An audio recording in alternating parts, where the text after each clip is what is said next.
Hi hello everyone welcome to Disha TV. Yes, నా ముందు ఒక స్పెషల్ గెస్ట్ ఉన్నారు. సో ఆయన ఏ క్యారెక్టర్ చేసినా అలా ఇమిడిపోతారు. రాజీవ్ కనకాల గారు అయితే మనతో పాటు మాట్లాడదాం. సార్ నమస్తే. సార్ నమస్తే సార్, ఎలా ఉన్నారు? చాలా రోజుల తర్వాత కలిసారు. బాగున్నాను. మీరు చూస్తున్నారుగా ఇప్పుడు ఎలా ఉన్నాను కాబట్టి. So I'm good. పైగా వరుసగా కొన్ని రిలీజ్కి ఉన్నాయి కాబట్టి ఆ కార్యక్రమాల్లో ప్రమోషన్స్లో ఉన్నాం. సార్, అంటే ప్రీవియస్ లుక్కి ఇప్పుడు చూస్తే చాలా యంగ్ అయిపోతున్నారు రాజీవ్ గారు అంటున్నారు. ఏంటి సీక్రెట్? ఏంటి సీక్రెట్ ఏం లేదు. ఫుడ్ కొంచెం కంట్రోల్ చేసి ఎక్సర్సైజులు చేస్తున్నాను. సో అనదర్ 2 months మీరు నన్ను ఇంకా లీన్గా చూస్తారు, ఇంకా సన్నగా చూస్తారు. అండ్ ఫిజికల్గా కూడా ఎక్సర్సైజులు అవన్నీ చేసి కొంచెం ఫిట్గా తయారవ్వాలి. ఏంటి సార్, అంటే క్యారెక్టర్లో భాగంగానా, లేదంటే ఇప్పుడు మీ అబ్బాయి వస్తున్నాడు ఆయనకు పోటీ ఇవ్వాలనా? మీరు చెప్పింది exactly right. You are right. మా అబ్బాయికి పోటీ ఇవ్వాలని అలానే కాదు. బట్ ఇప్పుడు నేను కనుక ఫిట్గా ఉంటే నన్ను డైరెక్టర్లు వాళ్ళందరూ ఇంకో కోణంలో చూస్తారు కదా, క్యారెక్టర్లకు కూడా. లేకపోతే ఇప్పుడు చూశారు ఇందులో కొంచెం లావుగా ఉన్నారు. ఆ క్యారెక్టర్కి అది ఓకే, బట్ అన్ని క్యారెక్టర్లకు అది ఓకే కాదు కదా. సో అందుకని ఫిట్గా ఉండడం కోసం.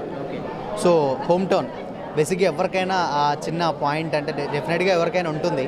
బట్ ఎలా అంటే మేము చూసాం ఆల్రెడీ, బట్ రివీల్ చేయదలుచుకోలేదు. యాజ్ ఎ ఫాదర్గా, ఈవెన్ 90s జనరేషన్ ఫాదర్ అంటే ఇక్కడ మేము బేసికల్లీ మాకు ఎలా ఉందంటే మా ఫాదర్స్ అలా గుర్తొచ్చారు. అండ్ సినిమాలో కూడా చాలా వరకు కనెక్టింగ్ పాయింట్స్ ఉన్నాయి. ఏంటి ఈ పర్టికులర్గా రాజీవ్ గారిని చూస్ చేసుకోవడానికి ఏంటి రీజన్? డైరెక్ట్ అది మీరు ఖచ్చితంగా మా శ్రీకాంత్ గారిని అడగాలి. బట్ నేను అనుకోవడం 5th ఎపిసోడ్ చూస్తే ఓహో ఇందుక రాజీవ్ని సెలెక్ట్ చేసుకుంది అని తెలుస్తుంది. అది మీరు 5th ఎపిసోడ్ చూడాల్సిందే అందరూ.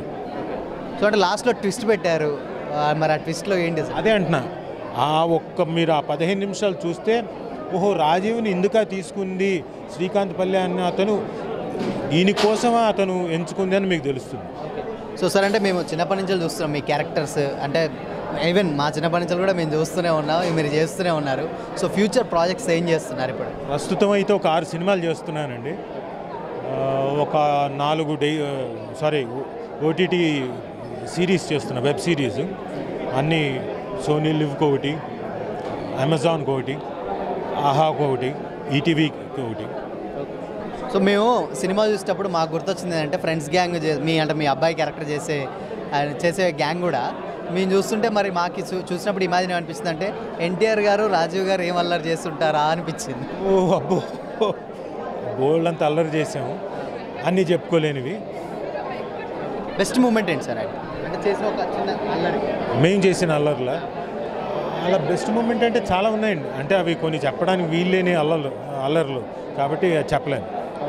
సో ఇప్పుడు ఆల్రెడీ ఆయన RRR తర్వాత మీ ఎలివేషన్ తోటి స్టార్ట్ అవుతుంది సినిమా. బట్ దాని తర్వాత ఆయన NTR 31 వస్తుంది, దేవరా వస్తుంది పార్ట్ 2, అండ్ జపాన్లో కూడా పెద్ద హిట్ అయిపోతుంది. ఎలా ఉందంటే యాజ్ అ ఫ్రెండ్గా మీరు ఏం చెప్తారు? బ్రహ్మాండం కదండి. ఇప్పుడు ఇంటర్నేషనల్ లెవెల్కి ఎదిగాడు. సో గ్లోబలీ మార్కెట్ పెరిగింది, గ్లోబలీ అందరూ చూస్తున్నారు, నేషనల్ వైడ్గా పెరిగిపోయింది. So not only Japan, US కూడా మార్కెట్ అన్నీ వెళ్ళిపోయింది కదా. So very happy for him. So అలాగే తను కూడా చాలా చూజీగా క్వాలిటీ మెయింటైన్ చేస్తూ ఇంకా చాలా చాలా మంచి సినిమాలు చేయాలని, చాలా గొప్ప పొజిషన్కి వెళ్ళాలని, ఇంకా రీజనల్ వదిలేసి ఇంటర్నేషనల్ లెవెల్లో చేయాలని కోరుకుంటున్నాను. చేస్తున్నారు సార్ ప్రీవియస్గా, అంటే అప్కమింగ్ ప్రాజెక్ట్స్లలో ఎన్టీఆర్ గారితో ఏమన్నా సీన్స్ ఉన్నాయి? ప్రస్తుతానికైతే నాకేం పిలుపు రాలేదు, వస్తే ఏమైనా అప్పుడు చూడాలి. సో ఫైనల్గా ఆడియన్స్కి ఏం చెప్తారంటే సుమ గారు ఎప్పటికప్పుడు ఎంటర్టైన్ చేస్తూనే ఉంటారు. ఇందాక మరి మీ లవ్ స్టోరీ చెప్పారు, మేడం ఏమన్నారు అసలు ఏంటి అసలు ఏది మీ లవ్ స్టోరీ? అంటే నాకు కూడా నా చైల్డ్హుడ్ డేస్ గుర్తొచ్చాయి అని కూడా. నేను ఇంకా ఆవిడకి చెప్పలేదు. అదే అంటే మీరు ఇక్కడే చెప్పారు కదా, చూస్తుంటారు బేసిక్గా. ఆవిడకి అదే చూసిన తర్వాత ఏమంటారో తెలియదు కదా.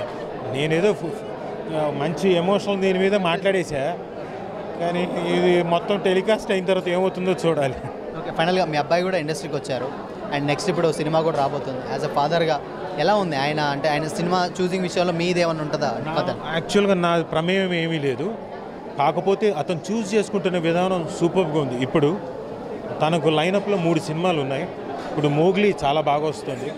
Very confident about Mowgli. తను చాలా మంచి, అంటే తన స్థానాన్ని స్థిరపరచుకుంటాడు ఇండస్ట్రీలో అన్న కాన్ఫిడెన్స్ నాకు వచ్చింది. Thank you.